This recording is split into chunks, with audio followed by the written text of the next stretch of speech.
प्रधानमंत्री नरेंद्र मोदी जब से विवेकानंद रॉक मेमोरियल में ध्यान का प्लान सामने ला चुके हैं, तभी से इसकी चर्चा है। केरल के कन्याकुमारी की इस जगह का सुर्खियों में आना बड़ा स्वाभाविक है, चूंकि प्रधानमंत्री जी वहां पर हैं। बिल्कुल, चूंकि स्वामी विवेकानंद को यहाँ 3 दिन ध्यान के बाद ज्ञान की प्राप्ति हुई थी, जिसके बाद वो भारत के ज्ञान और दर्शन की पताका दुनिया में फहराने के लिए अमेरिका भी रवाना हुए। शिकागो में स्वामी विवेकानंद ने अपना ऐतिहासिक व्याख्यान दिया था। ये रिपोर्ट देखिए।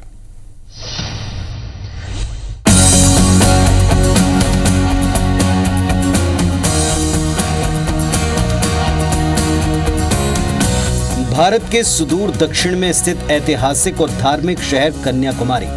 हमारी सामान्य ज्ञान की किताबों में अक्सर इस जगह का जिक्र भारत के अंतिम छोर के तौर पर होता आया है। स्वामी विवेकानंद का इस जगह से खास नाता रहा है। 24 दिसंबर 1892 को स्वामी विवेकानंद समुद्र की लहरों को पार कर 500 मीटर दूर इस स्थान तक पहुंचे। 25, 26 और 27 दिसंबर को स्वामी जी ने इसी स्थान पर ध्यान लगाया।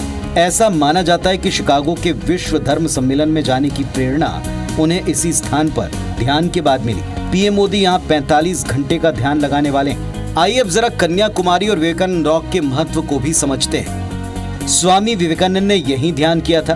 विवेकानंद ने यहीं देखा था विकसित भारत का स्वप्न।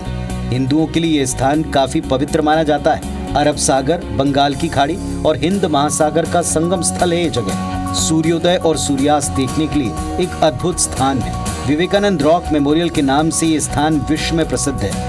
भारतीय दर्शन के ध्यान की परंपरा वैदिक काल से चली आ रही है। गौतम बुद्ध को ध्यान से ही ज्ञान प्राप्त हुआ था।